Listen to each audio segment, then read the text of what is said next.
Depending on your political persuasion, one of two news stories will have caught your attention this morning.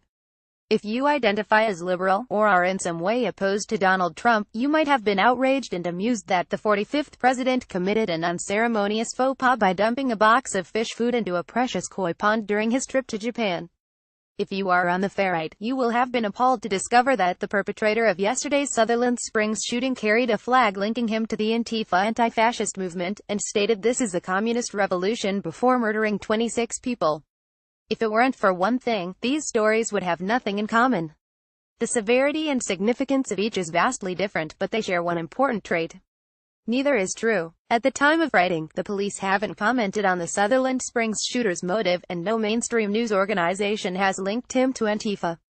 As for Donald Trump, he only dumped his fish food after the Japanese Prime Minister Shinzo Abe did it first, a fact that was omitted from CNN's edit of the video. Trump joined his Japanese counterpart Shinzo Abe in feeding fish, emptying the whole box of food into a koi pond. https://koeho7j2europic.twitter.com dpb9schnob, CNN at CNN November 6, 2017. Arguably, both of these stories spread an agenda, and both used social media to spread it. Although the motivations behind the stories are vastly and crucially different, the far-right's lies capitalized on mass murder to sow political discord, while the left's lies merely sought to embarrass President Trump. The way in which they both spread so far and so quickly reveals a lot about the present fake news phenomenon. The left and right's politics might be vastly different, but their cognitive biases are essentially the same. Here's the unedited video of Trump following the PM's lead by tossing the remains of the fish food. pic.twitter.com 6QKZKXDQR. Mark Dice at Marcus November 6, 2017. Fake news stories have to appeal to people. Just like tabloids and celebrity gossip, successful fake news stories often latch on to something that many people want to hear, explains Gordon Pennycook, a researcher at Yale University who recently co-authored a paper on the type of people who fall for fake news. Yet although the writer of fake news might be politically motivated, Pennycook points out the reader might not. The people who fall for political fake news are not necessarily the most partisan. Our research indicates that an over-reliance on intuition and a lack of reflective or critical thinking plays an important role in people's ability to discern fake and real news, he says.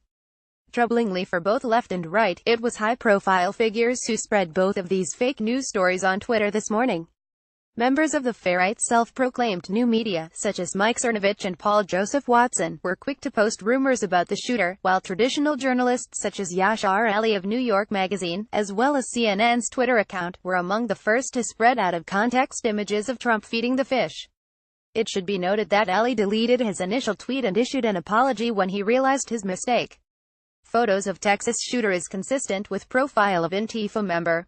This is looking more and more like Antifa terror. https://co6pcbcw's Bo. Mike Cernovich at Cernovich November 5, 2017. Ali's apology again highlights the difference between the perpetrators of these fake stories, and it is important to distinguish honest mistakes from deliberate disinformation. The spread of the Antifa rumor was clearly more dangerous than the spread of Trump's fish feeding habits, yet once again, regardless of motive, these stories spread in similar ways. In both instances, a handful of verified accounts allowed each story to gain prominence on the social network Twitter. The wide-reaching consequences of this were demonstrated this morning when Google's Popular on Twitter function surfaced fake stories to people Googling the Sutherland Springs shooter's name. Google's Popular on Twitter news feature is a misinformation gutter. Search for Devin Patrick Kelly just now surfaced these 4 items. pic.twitter.com 06 RickPogX5B, Justin Hendricks at Justin Hendricks November 6, 2017. It's important to note that our perceptions of fake news accuracy are influenced by the mere exposure to these headlines, explains Pennycook, who carried out a study in April that demonstrated the repeat exposure to a piece of fake news, even when it is labeled as fake, means a person is more likely to believe it. This is called the illusory truth effect. This occurs because humans use familiarity as a way to judge accuracy. It is easy to see how this bias worked today on Twitter, where filter bubbles meant people saw the same stories in their feeds again and again. Here's your Texas church massacre shooter. At Chelsea Handler, you had it wrong. He was one of yours. Mama, don't let your babies grow up to be Antifa. Devin Kelly prayers for Sutherland. Pic.twitter.com 3PJZ94HXJO. Carry America at Carrie Xada November 5, 2017. Ali's correction also highlighted another known phenomenon around fake news: lies spread faster than the truth. Although the journalist took pains to delete his initial viral tweet, his apology tweet HASNT received as many retweets on the site.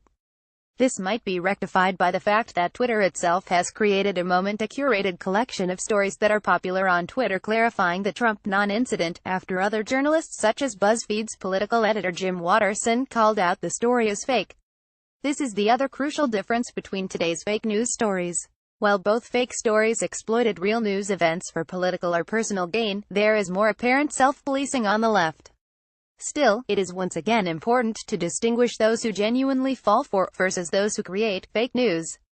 In general, it is important to not assume either left or right has intellectual superiority when it comes to falling for fake news. As Kim LaCapria, a political writer at the internet's oldest fact-checking website, Snopes, told me after the inauguration of Donald Trump, there has always been a sincerely held yet erroneous belief misinformation is more red than blue in America, and that has never been true. Both sides can now use each instance of fake news to create more news. The notorious far-right site Breitbart has already run a story decrying CNN for misleadingly cropping the video of Trump feeding the fish. Right Wing Watch, a website dedicated to monitoring and exposing the activities and rhetoric of right-wing activists and organizations in order to expose their extreme agenda, has run a story listing those on the far-right who spread misinformation about the shooter. Today, both the far left and far right can accuse the other of spreading fake news, ultimately bolstering their hatred of one another.